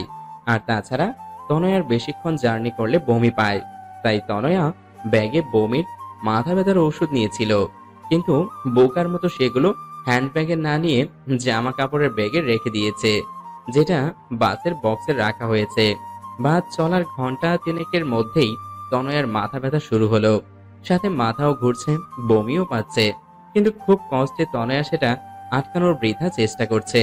আয়াত তনয়ার দিকে তাকিয়ে বুঝলো ওর খুব কষ্ট হচ্ছে, কারণ ইতিমধ্যে তনয়ার চোখ মুখ শুকিয়ে গেছে। আজ প্রায় 2 মাস পর আয়াত তনয়ার সাথে ঠিকমতো কথা বলছে। তনয়া, তোমার কি খুব কষ্ট হচ্ছে? তনয়া মাথা নাড়িয়ে বলল, না।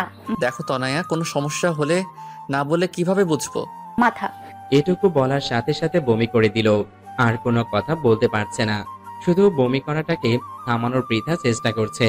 আয়াত সাথে সাথে ড্রাইভারকে বাস থামাতে বলল। ড্রাইভার বাস থামানোর পর আয়াত তনয়াকে রাস্তার ধারে বসিয়ে পানি দিল। তনয়ার বমি করা দেখে কোনো বন্ধুই ওর কাছে আসলো না, কারণ ব্যাপারটা স্বাভাবিক। মানুষ বমি জিনিসটাকে বড্ড অস্বস্তিকর বিষয় ভাবে, কিন্তু আয়াত তনয়ার কাছে গিয়ে ওর পিঠে হালকাভাবে হাত বুলিয়ে দিচ্ছিল, ওকে পানি খাইয়ে দিল, ওর মুখটা ভালোভাবে পরিষ্কার করে দিচ্ছিল। তনয়া অপলক দৃষ্টিতে আয়াতের দিকে তাকিয়ে ভাবছে, লোকটার প্রত্যেকটা কাজে আমার প্রতি ভালোবাসার অনুভূতি পাই, কিন্তু কেন আমাকে নিজের থেকে এত দূরে রাখে? কি তার সেই সমস্যা? তারপর তনয়াকে ওষুধ খাইয়ে সবাই আবার বাসে ওঠে। বমি করার পর তনয়া অনেকটা ক্লান্ত হয়ে পড়ে, যার কারণে তনয়া কিছু দূর যেতেই ঘুমিয়ে পড়ে। বাসের প্রায় সবাই অনেক হই হুল্লাড় করার কারণে ক্লান্ত হয়ে ঘুমাচ্ছে। আয়াত দেখলো তনয়ার মাথাটা বারবার নিচের দিকে পড়ে যাচ্ছিল, যেমন ঘুমের মাঝে মানুষের হয় আর কি। তাই আয়াত নিজের হাতটা তনয়ার কাঁধে রেখে তনয়ার মাথাটাকে নিজের কাঁধে রাখলো। আয়াত অপলক দৃষ্টিতে তনয়ার দিকে তাকিয়ে আছে আর ভাবছে, ইস, যদি সারা জীবনের মতো তোমাকে এভাবে রাখতে পারতাম, কিন্তু হয়তো আমার ভাগ্যে তোমাকে পাওয়াটা নাই।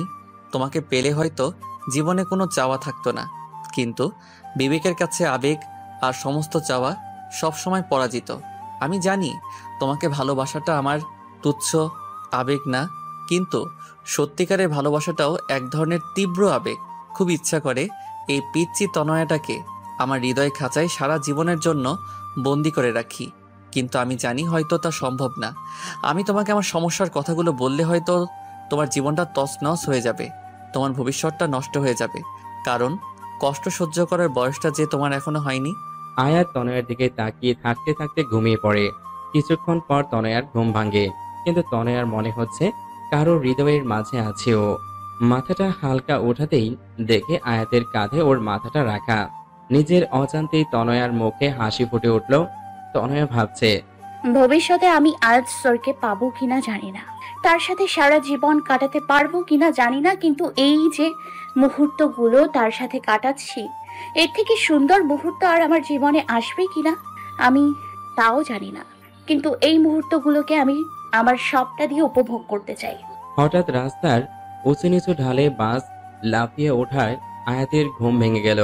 তনয়াও অনেকটা হকচকিয়ে উঠল। তনয়া আয়াতের দিকে তাকিয়ে লজ্জা পেয়ে বাইরের দিকে তাকালো। তনয়া, তোমার এখন কেমন লাগছে? আগের থেকে অনেকটা বেটার স্যার। কিছু খাবে? না স্যার। এর মধ্যেই বাস ঢাকা পৌঁছে গেল। ঢাকার প্রায় ঘন্টাখানেক বাস থামলো। সবাই খাবারের জন্য হোটেলে ঢুকলো। সবাই যে যার মতো খাচ্ছে, কিন্তু আয়াত তনয়াকে শুধু ভাত, করলা ভাজি আর ডাল দিল। আমি এগুলো খাবো না। সেটা বললে তো হবে না, এখনো অনেকটা পথ জার্নি করতে হবে। অন্য কিছু খেলে তুমি আবার বমি করবে। দেখো, তোমাকে সাপোর্ট করতে আমিও একই খাবার খাচ্ছি। প্লিজ খাও তনয়া, নয়তো তোমার শরীর আরো খারাপ লাগবে। তনয়া আয়াতের কথা আর ফেলতে পারল না, তাই কষ্ট হলেও খাবারটা খেয়ে নিল। তারপর আয়াত ওকে বমির আর মাথা ব্যথার ঔষধ খাওয়ালো। ঢাকা থেকে কক্সবাজার পৌঁছাতে অনেক রাত হয়ে গেল। তনয় আর বমি করেনি, হোটেল আগে থেকেই বুকিং করা ছিল, তাই কোনো সমস্যা হলো না। যেহেতু রাত অনেক, সবাই খুব ক্লান্তও ছিল, তাই খেয়েই সবাই ঘুমিয়ে পড়ল। পরের দিন সকালে সবাই যে যার মতো বিচে ঘুরতে গেল। আয়াত আর তনয়ার আসার কথা শুনে লিমাও সেখানে আসলো, কারণ লিমা তো চট্টগ্রামেই থাকে। লিমাকে আয়াত তনয়ার সাথে হওয়া কথা সবটা খুলে বলল। কিন্তু আয়াত, তুই কি সত্যি ওকে ভালোবাসিস না? না। এই মিথ্যাটা না অন্য কারো কাছে বলিস, একেবারে ফ্লপ মার্কা অ্যাক্টিং। ওকে সারা জীবনের জন্য আমার করে পাওয়া মনে হয় আমার কপালে নেই রে। কি সমস্যা আয়াত, বল না প্লিজ। আয়াত, তোর আবার কোনো বড় ধরনের অসুখ করেনি তো? আরে না, সমস্যাটা তুই জানিস, হয়তো খেয়াল নেই। কি সেটা আয়াত? তুই তো আমার বড় ভাইয়া আয়নের কথা জানিস? হ্যাঁ, সে একটা মেয়েকে ভালোবেসে পালিয়ে বিয়ে করেছিল বলে তোর বাবা তার সাথে কোনো সম্পর্ক রাখেনি। হ্যাঁ, কিন্তু ভাইয়া ভালোবেসে বিয়ে করেছে বলে বাবা ততটা রাগ করেনি। আসলে বাবা তার বন্ধুর এক মেয়ের সাথে ভাইয়ার বিয়ে ঠিক করেছিল, কিন্তু ভাইয়া বাবাকে কিছু না বলে বিয়ে করায় বাবার বন্ধুর তাকে অনেক অপমান করেছিল। কিন্তু বাবা তার অপমানে কতটা কষ্ট পায় নাই যতটা ভাইয়া তার কাছে সত্যি লুকিয়েছে বলে পেয়েছে। বাবা আগেই বলেছে তিনি মিথ্যাকে ঘৃণা করেন, আর তাছাড়া বাবা সবসময় আমাদের সাথে বন্ধু সুলভ ছিল, কিন্তু তবুও ভাইয়া বলেনি। তারপর থেকে বাবা ভাইয়ার সাথে কোনো সম্পর্ক রাখেনি। আমি অনেকবার চেষ্টা করেছি বাবাকে বোঝানোর, কিন্তু তিনি আমার কোনো কথাই শোনেননি। আসলে মানুষ একবার তীব্র কষ্ট পেলে তার মনটা পাথরের মতো হয়ে যায়, তখন শত আবেগ অনুভূতি তার মনকে ছুঁতে পারে না। বাবার ক্ষেত্রেও তাই হয়েছে। কিন্তু আয়াত, তোর ভাইয়ার ভালোবাসার সাথে তোর ভালোবাসার কি সম্পর্ক? হ্যাঁ, সেটাই বলছি। আচ্ছা লিমা, তুই কি জানিস তনয়া আমাকে ঠিক কতদিন ধরে ভালোবাসে? হ্যাঁ, প্রায় 4 বছর। না, 3 বছর 8 মাস ধরে আমি তনয়ার চোখে আমার জন্য ভালোবাসা দেখেছি। কিন্তু জানিস আমি তনয়াকে ঠিক কতদিন ধরে ভালোবাসি? ঠিক কতদিন বলতে পারবো না, তবে তনয়ার থেকে কম দিন। 4 বছর 13 দিন। কি, তুই তনয়াকে আগে থেকেই চিনতিস? হ্যাঁ, তনয়াকে আমি প্রথম দেখি আমার এক বন্ধু রবির বাসায়, আর প্রথম দেখায় তনয়ের উপর কেমন যেন একটা অনুভূতি কাজ করা শুরু করে দিয়েছিল। রবির ছোট বোনের জন্মদিনে এসেছিল তনয়া, কারণ তনয়া রবির বোনের বান্ধবী। জানিস রবির ছোট বোনকে? কে? তনয়ার সবচেয়ে কাছের বান্ধবী নেহা। তারপর নেহার থেকেই তনয়ার সম্বন্ধে সবকিছু জানি। সব জেনে দেখলাম তনয়া আমার থেকে প্রায় 6 বছরের ছোট, আর এত ছোট বয়সী মেয়ের সাথে রিলেশন করাটা নেহাত বোকামি। আর তাছাড়া তনয়া তখন রিলেশনে জড়ালে ওর পড়ালেখায় ক্ষতি হতো, ওর ভবিষ্যৎ অন্ধকারের দিকে যেত। যাকে এতটা ভালোবেসে ফেলেছি তার ভবিষ্যৎ কিভাবে নষ্ট করি বল? আর তাছাড়া দুটো মানুষ যখন রিলেশনে থাকে তখন একে অপরের মাঝে কিছুদিন পর শয়তানের তাড়নায় একটা আলাদা অনুভূতি তৈরি হয়। চুম্বকের বিপরীত মেরু যেমন একে অপরকে আকর্ষণ করে, ঠিক তেমনি প্রেমিক প্রেমিকার মধ্যেও এই আকর্ষণ কাজ করে, আর তখন তারা না চাইতেও নোংরামিতে জড়িয়ে পড়ে। আমি তো ছেলে, নোংরামি করে পার পেয়ে যেতাম, কিন্তু আমার তনয়া তো ছোট, ও হয়তো সমাজের প্যাচ বুঝতে না পেরে নিজের ক্ষতি করে বসতো। তাই সবসময় তনয়ার থেকে দূরে দূরে থেকে ওকে ভালোবেসেছি। কিন্তু উপরওয়ালা বোধহয় আমাদের নিয়ে খেলতে ভালোবাসে। আমি তনয়াকে পড়ানোর কথা শুনেই না করে দিলাম, কিন্তু বাবার কথা ফেলতে পারলাম না। কিন্তু তারপর তনয়াকে প্রথমবার পার্কে এই কারণে চর মেরেছিলাম যে তনয়া যেন ভুল পথে পা না বাড়ায়। আমি হয়তো তনয়াকে পড়াতাম না, তাই অন্য কোনো ছেলে যাতে না পড়ায়, তাই তনয়ার জন্য আমি টিচার ঠিক করে দিলাম। তনয়াকে স্কুলে কেউ প্রপোজ করার আগেই তাকে যেভাবেই হোক তনয়ার থেকে দূরে সরিয়ে দিতাম। তনয়া হয়তো 2 বছরে আমাকে একবারও দেখেনি, কিন্তু 2 বছরের একটি দিনও আমি তনয়াকে না দেখে থাকিনি। তারপর হয়তো আমার ভাগ্যের জোরে তনয়া আমার কলেজেই ভর্তি হলো। জানিস তখন আমি কতটা খুশি ছিলাম যে রোজ তনয়াকে দেখতে পাবো। রোজ রোজ ক্লাসের সবাইকে পড়ানোর বাহানায় বারবার তনয়াকে চোরের মতো দেখতাম। কিন্তু তার কিছুদিন পরই ভাইয়া ওই ঘটনাটা ঘটালো। তারপর তনয়া যখন সিঁড়ি দিয়ে পড়ে গিয়ে ব্যথা পেয়েছিল, তখন ওর অবস্থা দেখে আমার প্রচণ্ড কষ্ট হতো। তনয়া সুস্থ হওয়ার পর কয়েক মাস খুব সুন্দর ছিল জানিস। তনয়ার সাথে খুব ভালো বন্ধুত্ব হয়ে গেছিল, কিন্তু সমস্যাটা হলো কয়েক মাস আগে। তারপর থেকেই আমি তনয়াকে অ্যাভয়েড করে চলতে থাকি। কি হয়েছে কয়েক মাস আগে? কয়েক মাস আগে একদিন রাতে বাবা আমায় বলল, আয়াত, তোকে কিছু কথা বলবো, রাখবি? আমি বাবাকে বললাম, কেন রাখবো না বাবা, বলো কি বলবা। তোর ভাইয়া তো আমার কোনো কথা শোনেনি, আমার সম্মানের কথাও ভাবেনি, কিন্তু আমি তোকে সব থেকে বেশি ভরসা করি। তুই কি আমার বিশ্বাস রাখবি? হ্যাঁ বাবা বলো, অবশ্যই রাখবো। আমাকে ছুঁয়ে আদা কর। হ্যাঁ বাবা, এই তোমাকে ছুঁয়ে ওয়াদা করলাম, তুমি যা বলবে তাই শুনবো। এবার তো বলো। আমি আমার বন্ধুর মেয়ের সাথে তোর বিয়ে ঠিক করে এসেছি। কথাটা শুনে আয়াতের পুরো পৃথিবীটা যেন উল্টে গেল। মেয়েটা বর্তমানে বাইরে আছে, কয়েক মাস পর দেশে আসবে, তার কিছুদিন পর তোর সাথে বিয়ে দেবো তার। কিরে, তুই রাজি তো? নাকি তুইও আয়ানের মতো কাউকে? আয়াত ওর বাবার কথা ভেবে নিজের ভালোবাসার কথাটা লুকিয়ে বলল, না বাবা, তেমন কিছু না, তুমি যা ভালো বোঝো তাই করো, আমি তোমার বিশ্বাস কখনো ভাঙবো না। আমি জানতাম তুই এই কথাই বলবি। এই নে মেয়েটার ছবি, ফোন নাম্বার দিবি? তার দরকার নাই বাবা, তুই যখন পছন্দ করেছো তখন ভালোই হবে। বাবার এই কথা শোনার পর থেকে আমি তনয়ার থেকে দূরে দূরে থাকতাম, কারণ যতই ওর কাছে যাব ততই ওর মায়ায় জড়িয়ে পড়ব। কিন্তু পাজি মেয়েটা আমাকে খেপানোর জন্য নয়নের সাথে কথা বলার নাটক করলো, সেটা দেখে মাথা গরম হয়ে যায়। তারপর ওকে চর মেরেছিলাম, কিন্তু ওকে চর মারায় ও যতটা না ব্যথা পেয়েছে তার থেকে শতগুণ বেশি ব্যথা আমার হৃদয়ে লেগেছে। তাই তো নিজের ভালোবাসাটাকে আড়াল করতে না পেরে ওকে পাগলের মতো জড়িয়ে ধরে রেখেছিলাম। আমি যদি তনয়াকে এসব কথা বলি মেয়েটা পাগলের মতো হয়ে যাবে, লেখাপড়ার অবস্থা খুব খারাপ হয়ে যাবে। তাই তো ওকে বলেছি ওর পরীক্ষার পর ওকে সব সত্যিটা বলে দেব। কিন্তু আমি ভাবছি আমি যদি ওকে সত্যিটা বলি তাহলে তখন ওর অবস্থা কি হবে। এবার বুঝছো কি সমস্যা? গাদা গত উল্লুক, বলো তোর মাথায় কমন সেন্স বলতে কিছু আছে? তুই তোর বাবার কোনো কথা না শুনি বোকার মতো অদা করে বসলি। আরে আগে আঙ্কেলের কথাটা শুনে তো নিতি। এখন কিছু করার নেই রে। হ্যাঁ, তা থাকবে কেমনে, করার পর তো তুই বন্ধ করে দিছস। আচ্ছা, মেয়েটার ছবি আছে এখন তোর কাছে? হ্যাঁ, আমার মোবাইলে মনে হয় আছে। দেখি। আয়াত মোবাইলটা বের করে অনেকক্ষণ খুঁজে ছবিটা লিমাকে দেখালো। লিমা ছবিটা হাতে নিয়ে বলল, এই জন্যই। আরে তনয়া তো এর থেকেও 1000 গুণ বেশি সুন্দরী। তনয়ার সামনে তো এটা চা কম পানি লাগবে। আচ্ছা, মেয়েটার সাথে কথা বলেছিস? তোর মাথা ঠিক আছে না? তোর উপর যা রাগ হচ্ছে না, আমি যদি তনয়ার জায়গায় থাকতাম তবে তোকে মেরে ওই সমুদ্রেই ফেলে দিতাম। জানিস, যখন বললি তোর বাবার বন্ধুর মেয়ে, এক মুহূর্তেই মনে হয়েছিল মেয়েটা তনয়া, কিন্তু সব ধারণা সবটা ঠিক হয় না রে। জানি, কিন্তু এখন আমার আর কিছু করার নাই।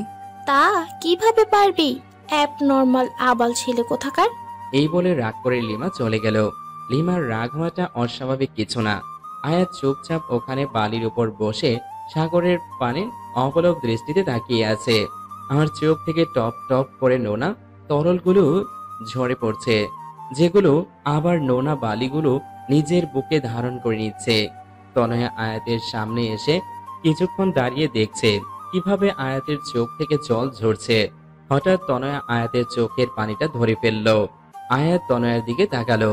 তনয়া বলল, জানেন স্যার, আমার মা বলেছিল ছেলেটা নাকি খুব বেশি কষ্ট না পেলে কাঁদে না, আর যদি কাঁদে তাহলে ছেলেদের চোখের জলগুলো নাকি মুক্তোর চেয়েও দামি হয়। আর আপনি এত দামি জিনিসগুলোকে এভাবে অপচয় করছেন। আয়াত তারপর অপলক দৃষ্টিতে তাকিয়ে আছে। তনয়া আবার বলল, মা আরো বলেছেন যদি আমাদের মনে খুব বেশি কষ্ট লাগে তাহলে নিজের কাছের মানুষের কাউকে জড়িয়ে ধরে কাঁদলে নাকি কষ্টটা কমে যায়। আপনিও আপনার কাছের কাউকে জড়িয়ে ধরে কাঁদুন, দেখবেন মন হালকা লাগবে। দাঁড়ান, আমি লিমা আপুকে ডেকে আছি। এই বলে তনয়ার সামনে পা বাড়ানোর আগেই আয়াত তনয়ার হাতটা টেনে ধরল। তনয়া পেছনে ফিরে তাকানোর সাথে সাথে আয়াত তনয়াকে টান দিয়ে নিজের বুকের মাঝে চেপে ধরে শক্ত করে তনয়াকে জড়িয়ে ধরে আয়াত কান্না করছে। তনয়া কিছু হতভম্ব হয়ে গেল, কিন্তু আয়াতের এই অবস্থা দেখে কিছু বলল না, শুধু বলল, কি হয়েছে স্যার, আমাকে কি বলা যায়? আয়াত তনয়াকে শক্ত করে জড়িয়ে ধরে আছে আর ভাবছে, আমি তোমাকে সারা জীবনের জন্য আমার বুকে রাখতে চাই, কিন্তু আমি জানি আমি হয়তো তোমাকে পাবো না, কিন্তু তবুও বেহায়া মনটা সবসময় তোমাকে আমার করে পেতে চাই। তনয়া আয়াতের থেকে নিজেকে ছাড়িয়ে বলল, চলুন স্যার, কিছুক্ষণ সাগরের পানিতে পা ডুবিয়ে হাঁটি। সমুদ্রের বিশালতায় তাকিয়ে নিজের কষ্টগুলোকে সমুদ্রের ঢেউয়ের সাথে মিশিয়ে দিই, যাতে ঢেউ পারে এসে আমাদের সকল কষ্টগুলোকে নিজের সাথে ভাসিয়ে নিয়ে গিয়ে সমুদ্রের বুকে মিলিয়ে দেয়। তারপর তনয়া আয়াতের হাত ধরে সমুদ্রের পাড়ে হাঁটতে লাগলো। আয়াত তাকিয়ে দেখছে তনয়াকে। তনয়ার চুলগুলো প্রবল বাতাসে বারবার ওর মুখে পড়ছে, আর তনয়া সেগুলো বারবার সরানোর বৃথা চেষ্টা করছে। আয়াতের মন চাচ্ছে তনয়ার অবাধ্য চুলগুলো নিজ হাতে ওর কানের পিছনে গুজে দিতে, আলতো করে তনয়ার গালটাকে ছুঁয়ে দিতে, ওর চোখের দিকে তাকিয়ে চোখের গভীরতায় হারিয়ে যুগ যুগ কাটিয়ে দিতে, আর বারবার বলতে ইচ্ছে করে, I love you Tanaya, I love you a lot. হঠাৎ ফোনের রিং এর শব্দে আয়াতের ভাবনায় ছেদ পড়ল। হ্যাঁ লিমা, বল। সরি, তখন তোর উপর রাগ উঠে গেছিল, তাই তোকে যা তা বলে ফেলেছি। It's okay. শোন আয়াত, ভবিষ্যতে কি হবে তা হয়তো আমরা জানি না, কিন্তু বর্তমানকে তো আমরা নিজেদের মতো সাজাতে পারি। তোর জীবনে পরবর্তীতে কি হবে তা আল্লাহর উপর ছেড়ে দে। কিন্তু যে 2 দিন তুই এখানে আছিস, তনয়ের সাথে ভালোভাবে কথা বল, ওর সাথে ভালো সময় কাটা। হতে পারে এই 2 দিন তোর জীবনের সবচেয়ে সুখের মুহূর্ত হয়ে স্মৃতির পাতায় রয়ে যাবে। পারলে আমার কথাটা রাখিস। বাই। লিমা ফোনটা কাটলে আয়াত ফোনটা পকেটে রেখে তনয়াকে বলল, তনয়া। হ্যাঁ বলুন স্যার। আচ্ছা তনয়া, যে 2 দিন আমরা এখানে থাকবো সেই 2 দিনকে আমরা বন্ধু হতে পারি? মিষ্টি একটা হাসি দিয়ে কেন নয়। থ্যাঙ্কস। তনয়া আয়াতকে ধাক্কা মেরে পানিতে ফেলে দিয়ে হাসছে। এটা কি করলে? কেন আমরা না এখন বন্ধু? আচ্ছা দাঁড়াও, তোমাকেও চোবাবো এখন। নো। বলে দিল দৌড়। সারা দিন দুজনে অনেক মজা করলো। তারপর সন্ধ্যাবেলা দুজন হেঁটে হেঁটে হোটেলে ফিরছিল। তখন আয়াত হাঁটছে আর ভাবছে, যেদিন তনয়া সত্যিটা জানবে ও ঠিক কিরকম রিয়াক্ট করবে তা ভেবেই মনটা সমুদ্রে ওঠা অশান্ত ঝড়ের মতো উথাল পাথাল করছে। কক্সবাজারে যে 2 দিন ছিল সে 2 দিন আয়াত আর তনয়া খুব সুন্দর সময় কাটিয়েছে। লিমার সাথেও ওরা দুজন অনেক জায়গায় ঘুরেছে। তনয়া আয়াতকে সুন্দর একটা শামুকের তাজমহলের শোপিস গিফট করলো। আয়াত প্রথমে নিতে চাইনি, কিন্তু তনয়ার ছেলে মানুষের কাছে হার মানতে হলো। স্যার জানেন, তাজমহল হচ্ছে ভালোবাসার প্রতীক। আয়াত তনয়ার কথার কোনো উত্তর দিল না, শুধু তনয়াকে সুন্দর একটা ওড়না গিফট করলো। তনয়া ওড়নাটা পেয়ে ভীষণ খুশি। তনয়া মনে মনে ভাবছে হয়তো পরীক্ষার পর স্যার ওকে প্রপোজ করবে। কিন্তু তনয়া সত্যিটা জানলে হয়তো নিজের হুঁশ হারিয়ে ফেলবে। তারপর ওরা বাড়ি ফেরার দিনও তনয়া 3 বার বমি করে, আর তখন আয়াত ওকে ভীষণ কেয়ার করেছিল। বমি করার পর ক্লান্ত হয়ে তনয়া আয়াতের কাঁধেই ঘুমিয়েছিল। তনয়া যখন আয়াতের কাঁধে মাথা দিয়ে ঘুমাচ্ছিল, তখন গাড়ি চলার গতিতে তনয়ার মাথাটা বারবার নিচের দিকে পড়ে যাচ্ছিল বলে আয়াত তার একটা হাত দিয়ে তনয়ার মাথাটা ধরে রেখেছিল। আয়াত যখনই তনয়ার মুখের দিকে তাকায়, তখনই অজানা এক প্রশান্তিতে আয়াতের বুকটা ভরে যায়। কেন যেন তনয়ার থেকে নিজের চোখ সরাতে পারে না। তারপর নিজেই নিজেকে বলে, মিথ্যা স্বপ্ন দেখো, কোনো লাভ নেই, কারণ মিথ্যা সব মানুষকে শুধু মিথ্যা আশা দেয় আর কষ্ট দেয়, এর বাইরে কিছুই দেয় না।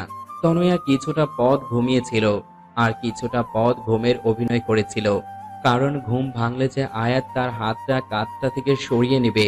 তনয়া আয়াতের কাঁধে মাথা রেখে ভাবছিল, ইস, এভাবে যদি সারা জীবন ওর কাঁধে মাথা রেখে থাকতে পারতাম। জানি না কি লেখা আছে আমাদের ভাগ্যে, কিন্তু ভাগ্যে যাই লেখা থাকুক না কেন, সারা জীবন আমি আমার অঙ্ক টিচারকেই ভালোবাসবো। বরিশাল পৌঁছতে পৌঁছতে অনেক রাত হয়ে গেল। প্রায় সব মেয়েদেরই বাড়ির লোক এসে তাদের নিয়ে গেল, কিন্তু তনয়ার বাবা সেদিন শহরে ছিল না। তাই তনয়ার মা আয়াতকে ফোন করে বলেছে ও যেন তনয়াকে বাড়ি পৌঁছে দেয়।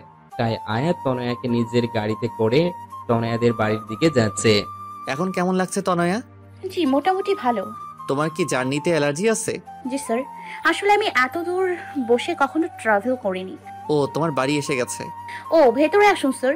না, অনেক রাত হয়ে গেছে, এখন আর ভিতরে যাব না, বাড়ি যাব।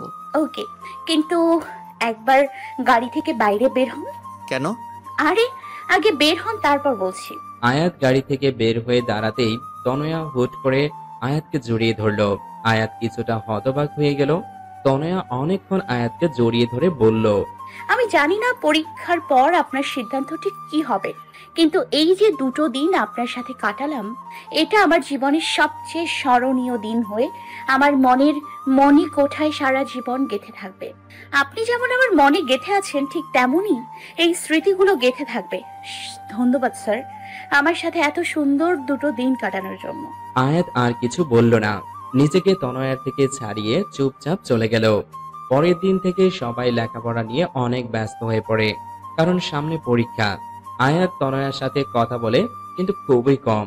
তনয়া পড়ার প্রেসারে আপাতত ভালোবাসার পোকাগুলোকে বক্সে বন্ধ করে রেখেছে। ওদের পরীক্ষা শুরু হলো। পরীক্ষার মধ্যেই তনয়া 18তে পা দিল, কিন্তু পরীক্ষার কারণে কোনো সেলিব্রেশন হয়নি। আজ ওদের পরীক্ষা শেষ হলো।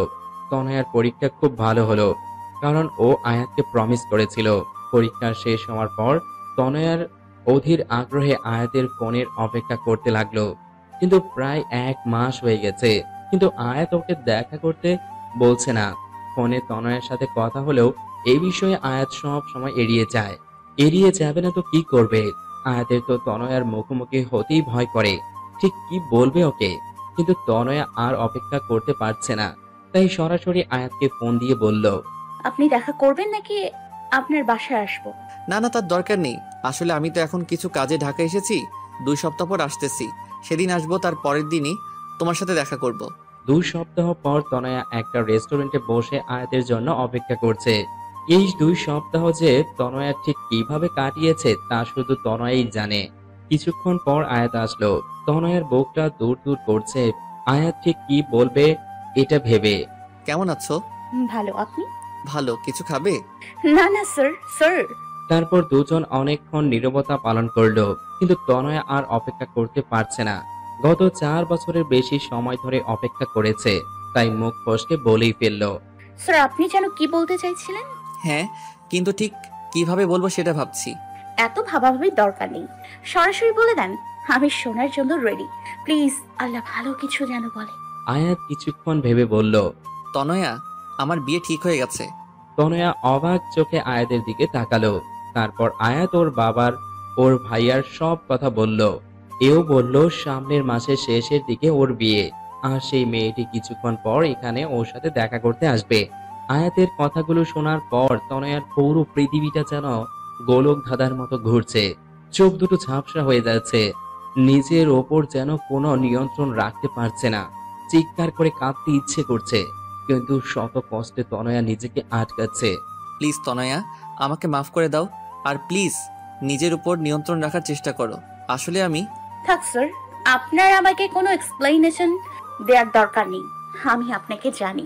আর আয়াতকে অবাক করে দিয়ে তনয়া বলল, মেয়েটির নাম কি স্যার? আমি জানি না। কি বলেন? যার সাথে বিয়ে হবে তার নাম জানেন না? This is not fair sir. আচ্ছা, ভাবি কি এখন আসবে?